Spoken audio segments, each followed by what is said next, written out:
اسلام کا چہرہ بگاڑنا چاہا، ایک ذات کھڑی ہوتی ہے،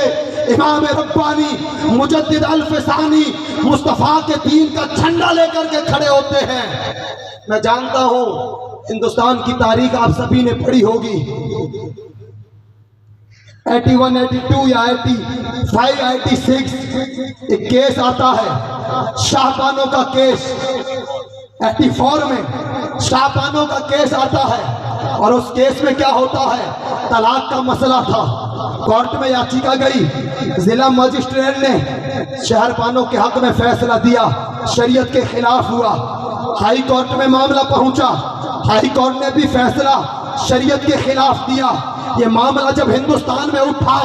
تو بات آگے بڑھی تو معاملہ سپریم کورٹ میں پہنچا۔ ہندوستان کی آخری کورٹ ہے سپریم کورٹ، اور اس کا فیصلہ کوئی ٹال نہیں سکتا ہے۔ جب بات سپریم کورٹ میں آئی، سپریم کورٹ میں بھی یہی فیصلہ دیا، تب ایک آواز بلند ہوتی ہے اس فیصلے کے خلاف۔ ایک شاعر کہتا ہے کہ نور حق شمع الہی کو بجھا سکتا ہے کون، نور حق شمع الہی کو بجھا سکتا ہے کون، جس کا حامی ہو خدا اسے مٹا سکتا ہے کون، جس کا حامی ہو خدا اسے مٹا سکتا ہے کون۔ جب ہندوستان میں مصطفیٰ کی شریعت کے ساتھ کھلواڑ کیا جانے لگا تو ممبئی سے ایک آواز بلند ہوتی ہے، ہندوستان کی گورنمنٹ کو ہلا کر کے رکھ دیتی ہے۔ وہ آواز کس کی تھی؟ وہ آواز تھی ہمارے شیر ہندوستان، خطیب ہندوستان، شہنشاہ خلافت علامہ عبید اللہ خان اعظمی صاحب کے بلا کی۔ یہ ہماری خوش نصیبی ہے، اور پھر ان کی کاوشیں، ان کی محنتیں کہ رات کو 2:30 بجے تک سپریم کورٹ کو اپنی کارروائی چلانی پڑی، اور جو سپریم کورٹ نے فیصلہ دیا تھا اس فیصلے کو بدلنا پڑا۔ تبھی تو شاعر نے کہا ہے آئین جوان مردہ حق کو ایو بے باقی، آئین جوان مردہ حق کو ایو بے باقی، اللہ کے شیروں کو نہیں آتی ہے ربائی۔ یہ خوش نصیبی ہے ہماری جن کی آواز کا ڈھنکا ملک ہندوستان میں گونجا ہے، ملک ہندوستان کی سرکاریں جن کی آواز سے خوف کھایا کرتی ہے، وہ ذات آج منبر نور پر جلوہ بار ہے۔ ذات بابرکت حضرت علامہ مولانا عبید اللہ خان صاحب اعظمی قبلہ، جنہوں نے 18 سال لگاتار ہندوستان کے ساسن رہے ہیں، اور مسلمانوں کی آواز کو جس نے بلند کیا ہے آج وہ کرسی خطابت پر جلوہ بار ہے۔ ان کے استقبال کے لیے آپ کو یوں نعروں کا جواب دینا ہے کہ حضرت کو لگے کہ جس طرح میری آواز بلند ہوا کرتی تھی، شہر پالوترا کے لوگوں کو بھی آوازیں بلند ہو رہی ہیں، کرنی ہے نا ہمیں انشاءاللہ۔ تو میں حضور خطابت کے بادشاہ خطیب ہندوستان حضرت علامہ مولانا عبید اللہ خان صاحب اعظمی قبلہ مدظ العالی و نورانی، سابق ممبر آف پارلیمنٹ، ان کی بارگاہ میں عریضہ پیش کروں گا کہ حضور مائکروفون پر تشریف لائیں اور اپنے ولولہ انگیز خطاب سے سامعین کے دلوں کو منور و مجلہ فرمائیں، حضرت کا استقبال کریں، ہاتھوں کو بلند کر کے نعروں کا جواب دیں، اور جو بھائی ادھر کھڑے ہیں ان کے بھی ہاتھ بلند ہونے چاہیے، جھوم کر کے جواب دیں۔ نعرہ تکبیر، نعرہ رسالت، نعرہ رسالت، جشن غوث الورا، شہنشاہ خطابت، خطیب ہندوستان علامہ عبید اللہ خان اعظمی، مرشد اعظم راجستھان،